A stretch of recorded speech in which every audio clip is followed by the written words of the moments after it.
What's going on? What's going on? I Hate Average Podcast. Back with another episode.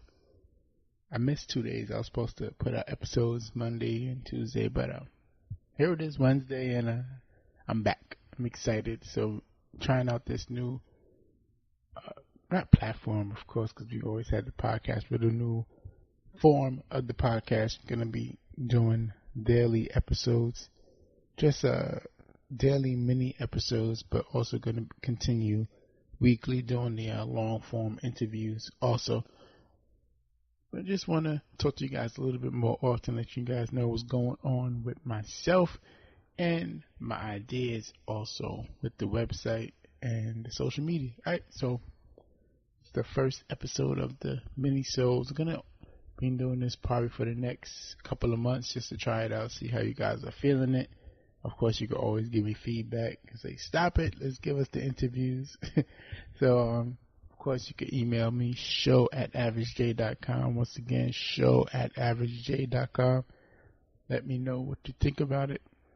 But today I wanted to, also the social media, I Hate Average Podcast on Instagram, I Hate Average JAY on social media. I mean, not social media, but I'm tired. It's been a long day. So not on social media, but Twitter and Snapchat, I Hate Average JAY, and I Hate Average Podcast on Instagram. So I wanted to talk to you guys real quick. It's not going to be long at all, but something that's been going on probably I've noticed for probably all of this year. Of course, we are aware of the Me Too movement and things because the world has evolved.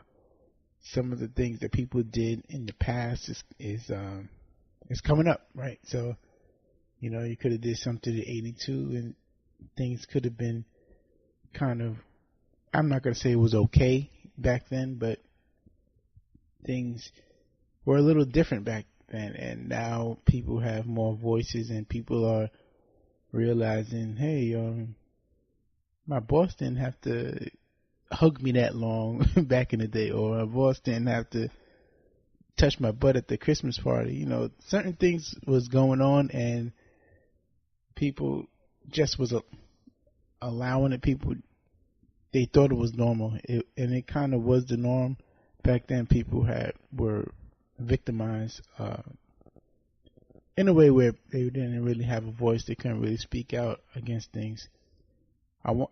I'm not really wanting to talk about that, but I just wanted to introduce that aspect. So with that, with the Me Too movement, with things from the past coming up now, it's kind of, I don't want to say it's bad, but it is bad for certain people that's going through it. But we're living through the maturity of social media right now. So Twitter has existed for 10 years or close to 10 years now. Facebook also 10, 11 years it existed.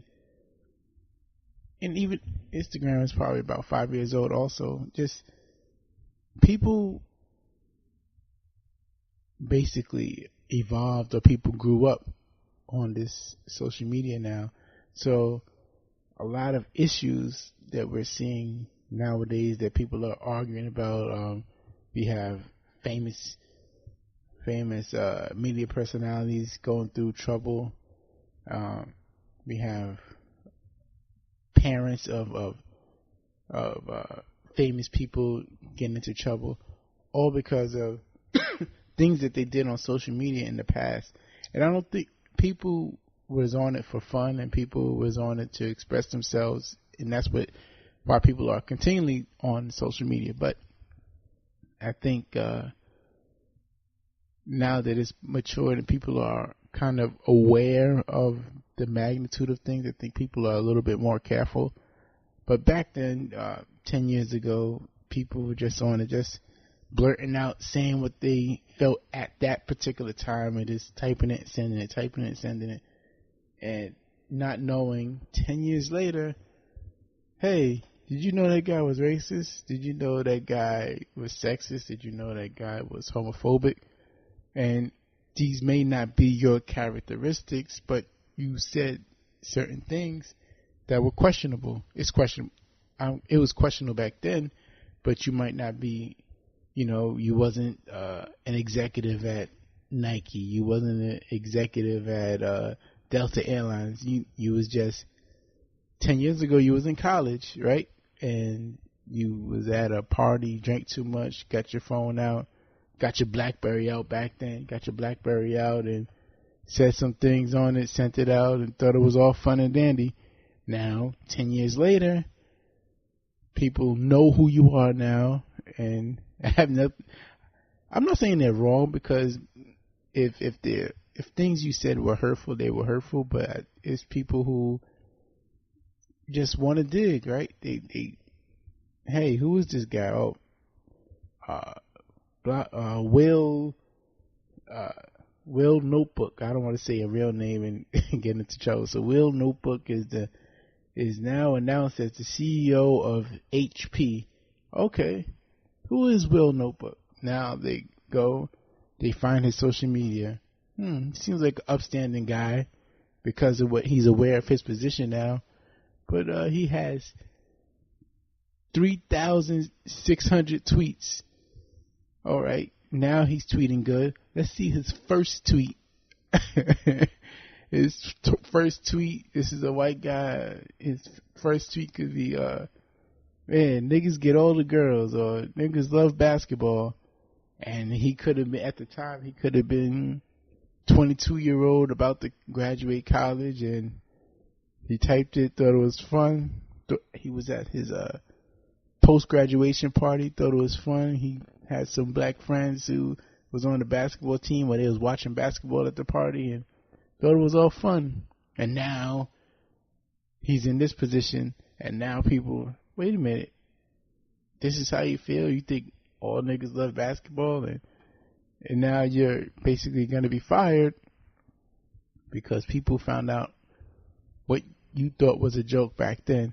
So we live in interesting times, and I'm glad that people are becoming more aware of what they say online, because there are a lot of repercussions going on. People are really, really getting into trouble. People are getting arrested. People are losing their jobs. People are losing relationships.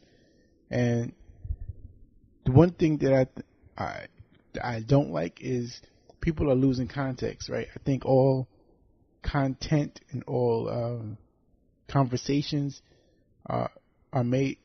The context around certain situations should always take into play. Roseanne just lost her job at with her show, the Roseanne Barr Show, on ABC, and she sent out some tweets, and of course they were not the most flattering. Some say it was racist, and she lost her job. She got into trouble. So the context of it was, her context at the time, she was basically on not drugs, but prescription pills, probably drinking at the same time. And she's always, people that know her are speaking out saying, she's someone who suffers from mental issues, and she's been taking pills for years. So not an excuse for her to make those remarks, but you can, I think context should always take it apart. There's a war against popular radio personality Charlamagne the God. Someone who was accusing him of rape or sexual assault from years ago, right? The case, of course, was dropped. The case is, the courts did their due diligence, and they found him not guilty. I don't want to say innocent or not guilty or not liable, whatever the case may be.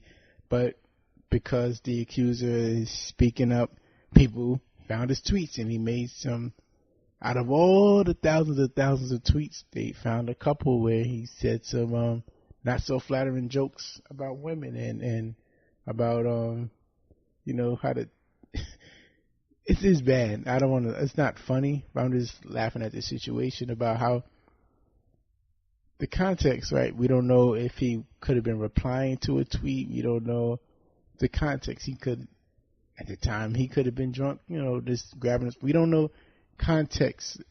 And Twitter, I think, is the worst because there's no pictures. We don't know where you're at. Like if you could do an Instagram video or a Facebook video, we could look in your background like this guy's just left the club. This guy, you could clearly look at a person's state of being and say, all right, they're not in their right mind. With Twitter, we don't know where you at, and you just typing and sending. Somebody, your kid could have got your phone. Someone else could have got your phone. Anything could be happening, and I think that's the most dangerous, one of the most dangerous social media outlets. I think it's the most informative, and I think it's the most fun because of the banter and the dialogue.